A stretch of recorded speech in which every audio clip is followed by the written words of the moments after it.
¿Qué ondas? Si quieres saber quién fue el presidente que dio inicio a los 10 años de primavera democrática, después de una de las épocas más oscuras del país, que más adelante daría paso al conflicto armado, quédese. Hoy le voy a contar de Juan José Arévalo. Guatemala ha pasado por un chingo de dictaduras y después de la de Estrada Cabrera le tocó el turno a Jorge Ubico, que inició la dictadura en 1931. Cuando tenía el poder le cedió tierras a la United Fruit Company, una empresa bananera que le permitió trabajar en el país sin pagar impuestos y permitiéndole bajos salarios para los empleados. En ese momento el 70% de la gente solo era dueña del 10% de la tierra y el 22% del 70%, y la United Fruit Company contaba con el 50% de la tierra cultivable del país. Le quitaban la tierra a la gente y se la daban a la United Fruit Company para que no tuvieran opción más que trabajar para ellos. La dictadura duró 14 años y fue una situación muy complicada para todo el país. Aparte, no había libertad de prensa, el servicio militar era obligatorio, había mucha malnutrición y el analfabetismo estaba arriba del 80%. Juan José Arévalo nació en 1904 en la tierra del buen queso, Tacisco, Santa Rosa.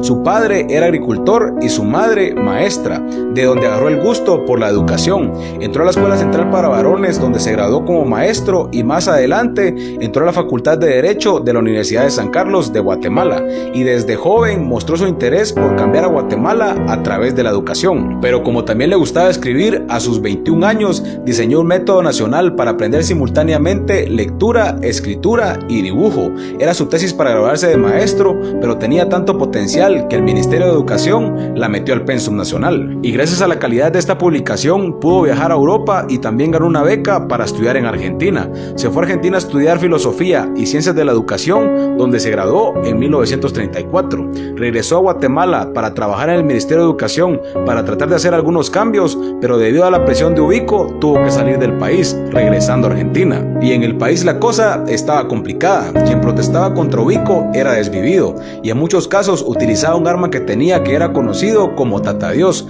Pero a pesar de esto, los estudiantes universitarios, los maestros y Arbenz eran conocidos como la Juventud de la Revolución. Hacían protestas contra Ubico y muchos de ellos tristemente fallecieron, incluida la maestra María Chinchilla. Esta presión hizo que Ubico renunciara al poder, pero en su lugar quedó Federico Ponce Baides, quien también era ubiquista y era seguidor de Chaplin Malo. La gente se dio cuenta que iba por el mismo camino y la población nuevamente luchó por sus derechos, principalmente la juventud, logrando lo que hoy se conoce como la Revolución del 20 de octubre de 1944. Lograron sacar a Baides y la gente ya estaba harta de las dictaduras y de la falsa democracia, y gracias a la juventud y a los militares no vendidos vieron una luz en el camino. Y gracias a la revolución se celebraron las primeras elecciones realmente democráticas, donde incluso los estudiantes y los maestros tenían partido, y el partido de los maestros, Renovación Nacional, pidió a Arévalo que fuera su presidenciable para esas elecciones. Arévalo aceptó y regresó al país.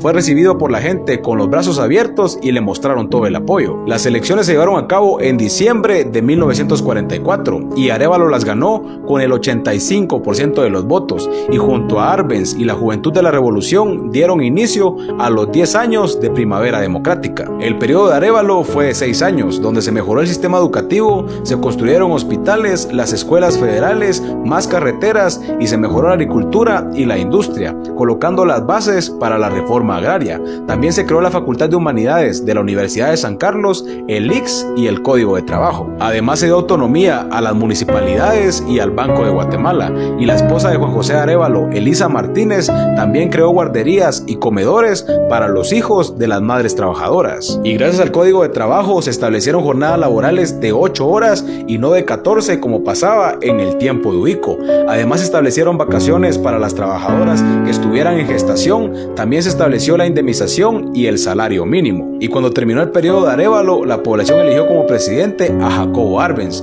quien continuó con los 10 años de primavera democrática. También designó a Arévalo como embajador, quien viajó por varios países donde tuvo algunos de sus hijos. Mientras tanto, Arbenz estableció la reforma agraria, devolvió tierras a la gente y mejoró las condiciones del país. Cuando se dieron cuenta de esto, los militares vendidos como Carlos Castillo Armas y los dueños del banano le dieron golpe de estado, haciendo que se exiliara en México. México, y también Arévalo tuvo que hacer lo mismo en otros países. La ambición y la superioridad que querían tener sobre los guatemaltecos hizo que el país retrocediera y también que se formaran grupos para defender a la población que más adelante se conocerían como la guerrilla y defenderían a la población durante el conflicto armado, donde por los intereses del banano y la ambición de muchos militares y políticos guatemaltecos hizo que fallecieran alrededor de 200,000 personas y 50,000 quedaran desaparecidas. En su exilio, Arévalo trabajó para la UNESCO y la OEA y finalmente pudo regresar al país años más tarde, pero sin el tema político, donde vivió con su familia en la ciudad de Guatemala